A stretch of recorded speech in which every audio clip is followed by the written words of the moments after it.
Hey guys, welcome back to my channel. இந்த அழகான ப்ரௌனியை நான் எப்படிலாம் ரெடி பண்ணேன், பல தடைகள் தாண்டி எப்படிலாம் போய் கஸ்டமர்கிட்ட டெலிவரி பண்ணேன்னு சொல்கிறேன். ஏன் இதுக்கு இவ்வளோ சொல்கிறேன் அப்படின்னா, ஏன்னா நடந்த சம்பவம் அப்படிங்க. இந்த ஆர்டர் வந்து நான் லாஸ்ட் மினிட்ல எடுத்த ஆர்டர் தாங்க. ஏன்னா நான் சண்டே ஷெட்யூலில் எனக்கு நிறைய ஆர்டர்ஸ் இருந்துச்சு. ஆல்மோஸ்ட் எல்லா ஆர்டர்ஸும் கம்ப்ளீட் பண்ணுறப்ப எனக்கு கால் வந்துச்சு.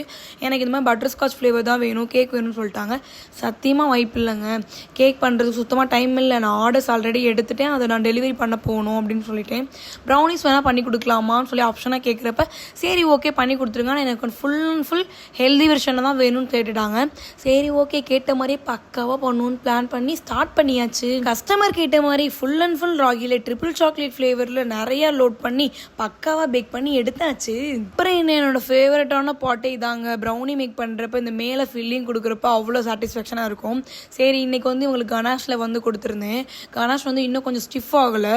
நான் வேவியாக கொடுக்கலான்னு சொல்லி பிளான் பண்ணியிருந்தேன். கொஞ்சம் ஸ்டிஃப் ஆகாத காரணத்தினால் வேவி ரொம்ப இதாக இருந்துச்சு. இந்த வீடியோ எடிட் பண்ணுறப்ப இந்த ஃபேஸ் ரியாக்ஷன்லாம் பார்த்து நானே ரொம்ப சிரிச்சிட்டு இருந்தேன். என்னடா இவ்வளோ குழப்பத்தோடு நிற்கணும். ஏன்னா நான் பயந்துட்டேன் லாஸ்ட் மினிட்ல. ஐயோ கனாஷ் ஸ்டிஃப் ஆகலை, ஆல்ரெடி பாதி கனாஷ் வேற கொடுத்துட்டோம், இதுக்கு மேலே என்ன பண்ணுன்னு சொல்லி அவ்வளோ கொஸ்டின் மார்க்கு. சரி ஓகே எதனாலும் சமாளிப்போம்னு சொல்லிட்டு ஃபுல் அண்ட் ஃபுல் நம்ம கொடுத்துருவோம், பிளெயினாக அப்ளை பண்ணிடுவோம்னு சொல்லி ஆர்டிஸ்ட் திறமையை கடைசி ஒரு ஞான உதயம் உதைத்த மாதிரி ஃபுல்லாக பிளான் பண்ணி பக்காவாக ஃபுல்லாக அப்ளை பண்ணி கோல்டன் பால்ஸ்லாம் ஃபில் பண்ணி பக்காவாக டெக்கரேஷன்லாம் முடிச்சாச்சு. டெக்கரேஷன்லாம் சூப்பராக வந்துச்சுன்னு சொல்லி ஸ்பீடாக கிளம்பிட்டு இருக்க டயத்தில் கடைசி ஒரு வெடிகுண்டு வெடிச்சிச்சு பாருங்க. அந்த வெடிகுண்டு என் ஆர்டரில் தான் வெடிக்கணுமா அப்படிதாங்க இருந்துச்சு. கிளம்புற அவசரத்தில் கஸ்டமர் என்கிட்ட திருப்பி சொல்லிட்டு இருந்தாங்க, எனக்கு நேம் மெயினாக வேணும் சிஸ்டர் அப்படின்னு.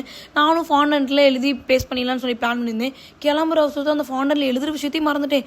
என்னடா நம்மளுக்கு இவ்வளோ ஞாபகம் மருதி ஆயிடுச்சுன்னு சொல்லி ஒரு பக்கம் சோகம் ஆயிட்டேங்க. கஸ்டமர் கேட்ட மாதிரி தான் கண்டிப்பாக கொடுக்கணும்னு சொல்லிட்டு நானும் பேக்கெட்டில் போய் எழுதலான்னு சொல்லி போனால் ஃபஸ்ட்டு பேக்கெட்டில் சொல்கிறேன், என்கிட்ட கேக் வாங்கின மட்டும் தான் நான் எழுதுவேன், நேம் எழுதுறவில்ல நாங்கள் பார்க்கலாமா அப்படின்னு சொல்லிட்டோம். எனக்கு ரொம்ப மன உளைச்சல் ஆச்சு. லிட்டராக நான் ரொம்ப அழுகிற ஸ்டேஜுக்கே போயிட்டேன். சரி ஓகே கஸ்டமர் வெயிட் பண்ணிட்டு இருக்காங்க, நம்ம நெக்ஸ்ட் பேக்கில் ஏதாவது கேட்டு பார்ப்போம்னு சொல்லி கேட்டால் அதெல்லாம் நோ இஷ்யூங்க, ஹோம் பேக்கிங்க, ஓகே வாங்க எழுதி கொடுத்துலான்னு சொல்லிட்டான். பரவாயில்ல இவ்வளோ சப்போர்ட் பண்ணுறான்னு நினச்சா எழுதுறது ரொம்ப 10 லிட்டர் தான். கடைசி தான் ஒரு ஆப்பு வச்சா 50 ரூபா வாங்கிட்டா. நான் போட்ட பெட்ரோலே அவ்வளோ வந்திருக்காது. என்னடா இவ்வளோ கொள்ளையடிக்கிறீங்களாடான்னு சொல்லிட்டு சரி ஓகே நம்ம மிஸ்டேக் தான், அது அக்செப்ட் பண்ணி தான் ஆகணும், சம்டைம்ஸ் இப்படிலாம் ஆகும்னு சொல்லிட்டு நிறைய விஷயத்த கற்றுக்கிட்டு ஃபைனலாக கஸ்டமர்கிட்ட கொடுத்தாச்சுங்க. ஆனால் கஸ்டமர் செம்ம ஹாப்பிங்க.